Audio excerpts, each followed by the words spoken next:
as good, but made as bad. And there are lots and lots of environmental conditions involved, rather than something negative really going on about that person inherently as he was born. Some people are more angry, and that's true, but that person never remains being angry all the time. You know, there are moments that even the worst people, we think some of the worst criminal, they just, you know, if they are touched with their true self, they are so nice, so wonderful. So we all have this wonderful quality, which is, in Buddhist understanding, is no other than the Buddha nature. Some psychologists, I don't know, but I heard something like that. If I'm wrong, forgive me. I heard, according to some psychologists, they believe that human beings are, you know, generally very negative, very selfish, and whatnot. But I think there is a good potential in each and every one of us. The potential that are good, positive potentials. If these potentials are not better than the bad potentials, at least they are equal. That's what I believe. Anyway, that's Buddha nature, and we all of us possess these qualities. Because of a lot of other things, our own need sometimes, and environmental condition, as I was saying, makes us negative, makes us criminal, and things like that. There is always some external justification to some extent we'll find behind being negative, those negative people. So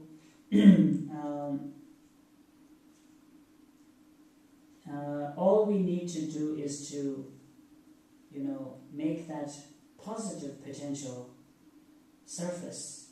That's what we need to do, so that we become more better person and happier person. Better person sometimes sounds like if you are a good person, then it just sounds like you are very good because you are very helpful to the society, and because although you have to sacrifice a lot of things, you don't mind, you know, because you are good. You sacrifice. It's not the case. Good has to be with oneself first. We are, if something is not making us happy by doing so, I think there is something wrong with it, no matter how positive it may seem. You know, if a third person or a second person just observe it,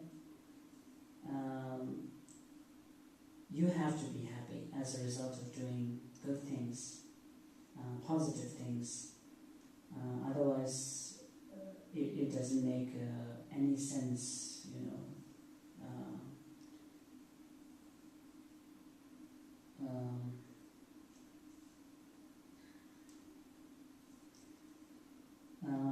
So that's basic kind of understanding that we need to keep in our minds while we listen to these teachings. They may even shock you to some point, because we have never taught it that way before, or we didn't have an opportunity to do so, but listening to it opens our mind to different realities which we have never been through, which we thought never exist. And going there actually not opens our heart, but it also opens our wisdom, and we become flexible. We become not narrow-minded as such, because we come to realize that, there are many contradictories in our life, and living with those contradictions with ease and with kind of not having a lot of trouble, then you'll be able to live skillfully. Otherwise, life is full of dichotomy, life is full of contradiction, life is full of challenges, and if we see it, look at ourselves as a person who struggles all the time, then we become the victim all the time. Intellectually, we are just reducing ourselves to become a victim, and we don't have to be in that way. I'm not saying we can victimize anybody else, but being a victim all the time is not so fun. So we can just, come out of that ego niche where we try to blame in everybody else and try to make ourselves feel more ease.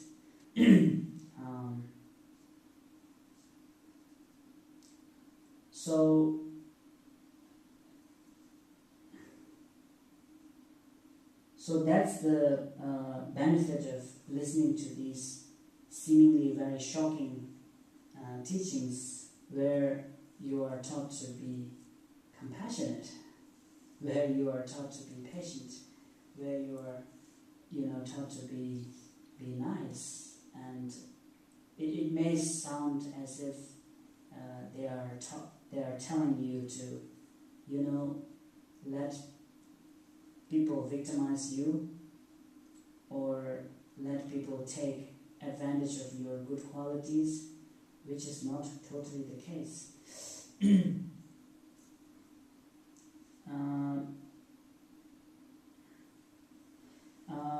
Knowledge-wise, I believe we have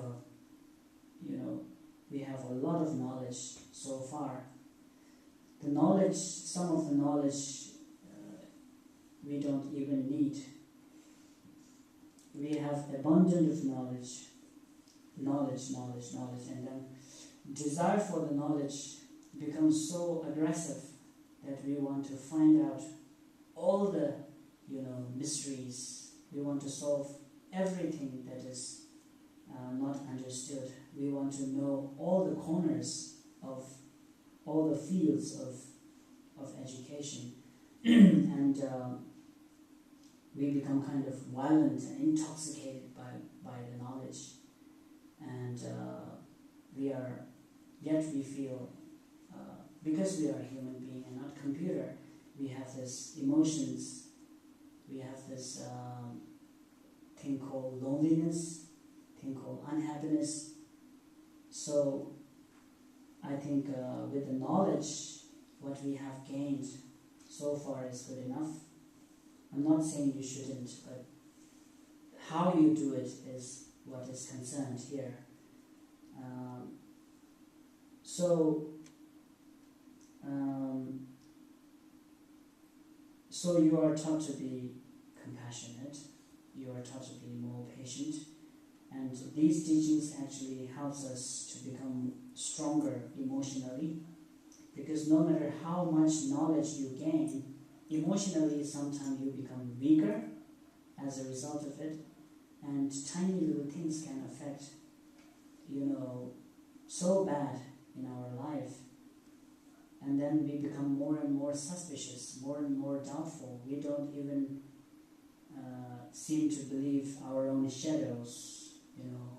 That's how suspicious we become as a result of only pursuing to achieve a greater knowledge.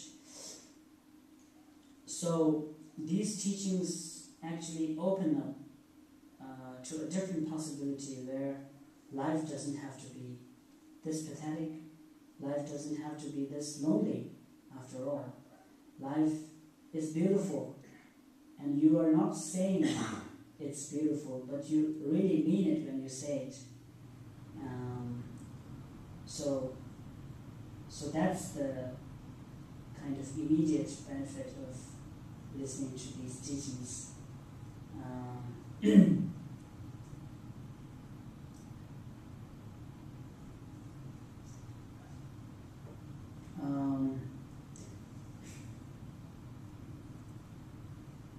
And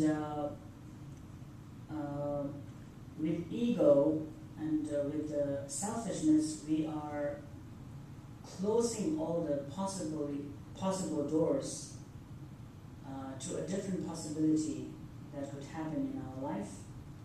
We just want to be in a solitary confinement, psychological solitary confinement, and we think it's really a very, very nice place to be, but it turns out to be so that it's not that intelligent to trap yourself and stay there. So you are coming out emotionally and also intellectually out of that boundary that you have set for yourself, boundaries that you think is limitation, but it is not limitation, because mind has the capacity, immense capacity, which cannot be fit in that limitation.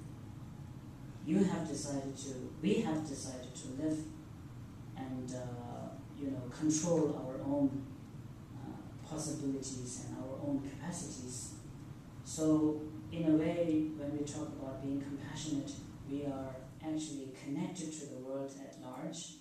We are connected to everyone. We are connected to the universe. So at the end, we become as big as the universe itself. Don't get egoistic. Not yet. So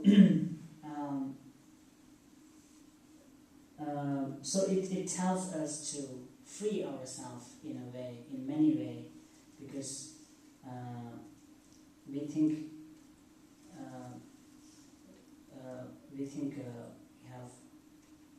we are endowed with the abundance of political freedom, which is true, and we have economic freedom too, but then whether do we have a psychological freedom or not is yet questionable. So we are trying to explore in these psychological strangeness, where all the strange talk about compassion, having the heart for people and things like that happens, and we are trying to seek in a way some kind of meaning in our life, if by adopting these